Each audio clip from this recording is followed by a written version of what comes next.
Good morning प्यारे बच्चों, आप सभी का स्वागत है आपके अपने यूट्यूब चैनल पर, जहां हम डिस्कस कर रहे थे coordinate geometry class 10th chapter 7th। और कोऑर्डिनेट ज्योमेट्री में हमने डिस्टेंस फार्मूला कंप्लीट कर चुके थे। हम आज हम डिस्कस करेंगे सेक्शन फार्मूला पर। सेक्शन फार्मूला क्या होता है, कहाँ पर अप्लीकेबल होता है और इसके क्या क्या यूजेस हैं। ठीक है बच्चे, तो चलिए स्टार्ट करते हैं आज की क्लास, उस पर परमपिता परमात्मा को याद करते हुए। सेक्शन फार्मूला,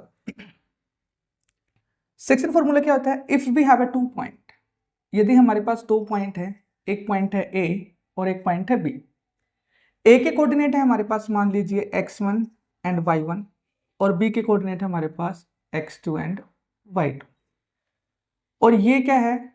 कोई पॉइंट है P जो क्या करता है, ए बी को डिवाइड करता है किसी भी रेशो में। मान लीजिए ये इसको किस रेशो में डिवाइड करता है? m रेशो n में डिवाइड करता है। और आपको बोल दिया जाए कि आपको P के कोऑर्डिनेट निकालने हैं। P के कोऑर्डिनेट का मतलब क्या होता है? आपको P पॉइंट पर x और y की क्या निकालनी है? वैल्यू निकालनी है। x की वैल्यू भी निकालनी है और y की वैल्यू भी निकालनी है। तो बड़ा ही सिंपल सा तरीका है। x की वैल्यू निकालने के लिए जो m है, इसको बोलेंगे लेफ्ट हैंड साइड, रेशो से उस तरफ को बोलेंगे राइट हैंड साइड। तो जो इस तरफ लेफ्ट हैंड साइड वाला है उसकी तो राइट हैंड साइड के साथ x के साथ multiply mx2, right hand side की लेफ्ट हैंड साइड के साथ x के साथ मल्टीप्लाई nx1 अपॉन mn। बीच में कौन सा साइन आ जाएगा? प्लस का साइन। ठीक है, इसी तरह y की वैल्यू निकालेंगे तो क्या हो जाएगा?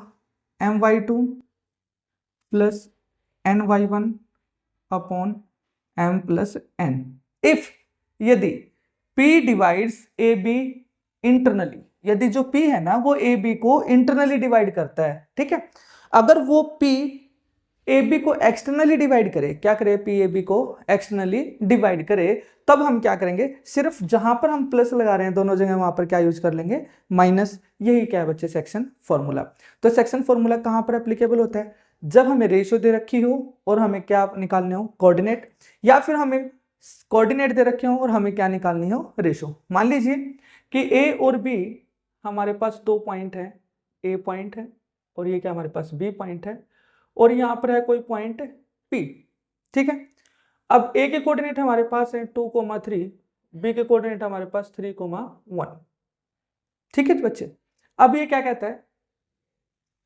इसने बोल दिया कि जो P है ना, AB को किस में डिवाइड करता है? किसी भी रेशो में डिवाइड करता है। किस में डिवाइड करता है? किसी भी रेशो में। मान लीजिए वो इसको डिवाइड करता है 2:3 में। किस में डिवाइड करता है? 2:3 में। तो हमें P के कोऑर्डिनेट निकालने के, हम P के कोऑर्डिनेट कैसे फाइंड आउट करेंगे? तो बहुत ही सिंपल सा तरीका है बेटे। कोऑर्डिनेट का मतलब क्या होता है? x की वैल्यू फाइंड आउट करनी है, और किसकी वैल्यू फाइंड आउट करनी है? y की वैल्यू। तो x की वैल्यू कैसे फाइंड आउट करेंगे? इसके इस साइड x के साथ मल्टीप्लाई 2 की -3 से करेंगे, कितना आएगा? -6। इसकी साइड करेंगे तो क्या आ जाएगा? +6 अपॉन में क्या आ जाएगा? 2 3, और बीच में किसका साइन आता है? प्लस का। -6 + 6 0 अपॉन 5 क्या होगा बच्चे? 0। ठीक है, दूसरा y। y की वैल्यू कैसे निकालेंगे? इसकी इस तरफ y के साथ मल्टीप्लाई, 2 1 जा 2। इसकी इस तरफ y के साथ मल्टीप्लाई करेंगे, 3 3 जा 9 अपॉन में क्या है? 2 और 3, बीच में किसका साइन आएगा? प्लस का, 11/5। तो x और y के कोऑर्डिनेट क्या होंगे? 0, 11/5। ये x के कोऑर्डिनेट है और ये किसके कोऑर्डिनेट है? y के। सिमिलरली यही क्वेश्चन अगर आपको ऐसे बोल दिया जाए कि हमारे पास क्या है बच्चे? a और b है और ये क्या है? कोई पॉइंट p। ठीक है, जो p पॉइंट है वो ए बी को किसी रेशो में डिवाइड करता है। किसी रेशो का मतलब क्या? अब हमें रेशो निकालनी है। ठीक है, a के कोऑर्डिनेट सेम वही है 2,3, b के कोऑर्डिनेट क्या है? -3,1, और p के कोऑर्डिनेट दे रखे हैं क्या हमारे पास? 0,11/5। ठीक है, अब आपको बोल दिया जाए कि वो रेशो निकालिए जिसमें p a b को क्या करता है? डिवाइड करता है। तो ऐसे क्वेश्चन में हम क्या करके चलते हैं? लेट p डिवाइड्स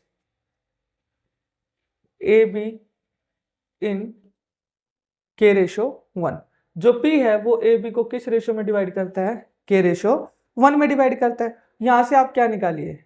x की वैल्यू निकाल सकते हैं। k किस तरफ मल्टीप्लाई करेंगे तो -3k, 1 किस तरफ करेंगे तो 2 अपॉन में क्या था? k और 1, बीच में किसका साइन आएगा? प्लस का। x की वैल्यू क्या है बच्चे? यहाँ पर 0, तो x के स्थान पे 0 रखिए। 0 = -3k + 2 अपॉन k + 1। क्या करते हैं बच्चे? यहाँ से क्रॉस मल्टीप्लाई। क्रॉस मल्टीप्लाई करेंगे तो -3k + 2 = क्या आएगा 0। तो -3k = क्या हो जाएगा -2, माइनस से माइनस कैंसिल आउट, k की वैल्यू क्या है 2/3। इसका मतलब क्या हुआ, जो k की वैल्यू है वो 2:3 है, तो इसका मतलब लिख सकते हैं कि जो p है वो ab को 2:3 में क्या करेगा, डिवाइड करेगा। तो बच्चे ये क्या है हमारे पास सेक्शन फॉर्मूला। अब इसी फॉर्मूले पर लेकर हम क्या करते हैं, कुछ क्वेश्चंस पे डिस्कस करते हैं। ठीक है, यहाँ तक बेटे अगर आपको कोई टॉपिक ना समझ में आया है, फॉर्मूला आपको नहीं पता चला है तो आप पूछ सकते हैं, अदरवाइज हम आगे क्वेश्चंस प्रॉब्लम्स पे डिस्कस करने हैं। तो चलिए स्टार्ट करते हैं कुछ प्रॉब्लम्स किससे related, coordinate geometry section formula. ठीक है, चलिए प्यारे बच्चों,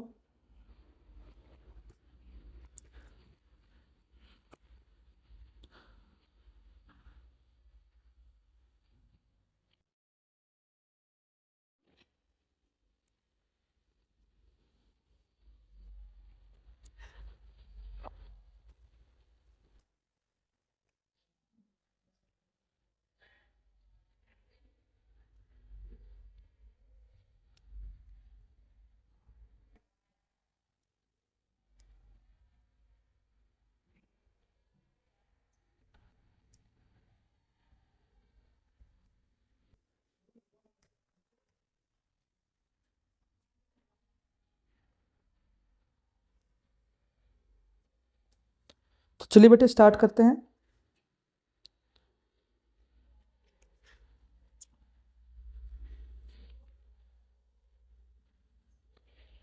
फर्स्ट क्वेश्चन की अगर हम बात करें,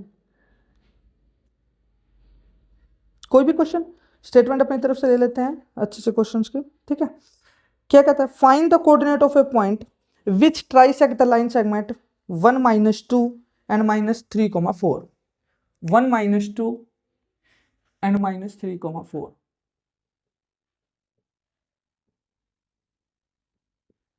ए बी।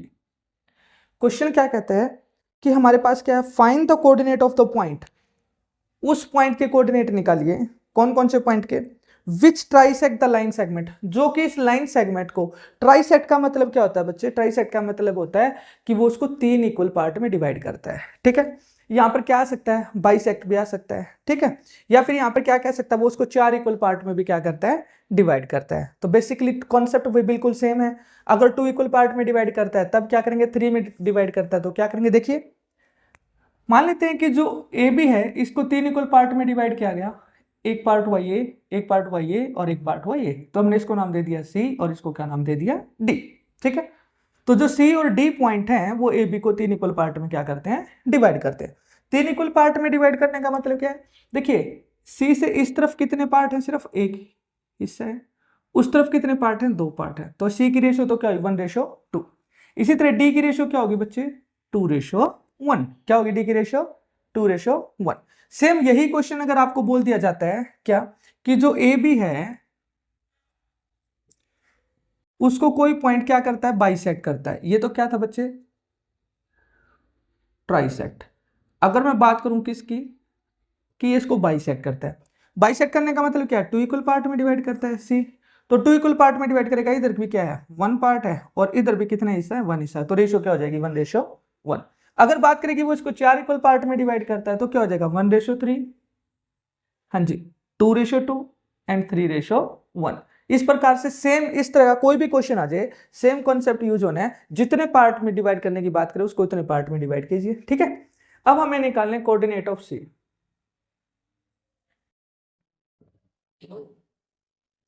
ठीक है, सी के कोऑर्डिनेट निकालने के लिए, सी के कोऑर्डिनेट का मतलब क्या है, यहां पर हमें सी के लिए एक्स की वैल्यू भी फाइंड आउट करनी है और किसकी वैल्यू भी निकालनी है, वाई की वैल्यू भी। सेम इसी तरह हम क्या निकालेंगे,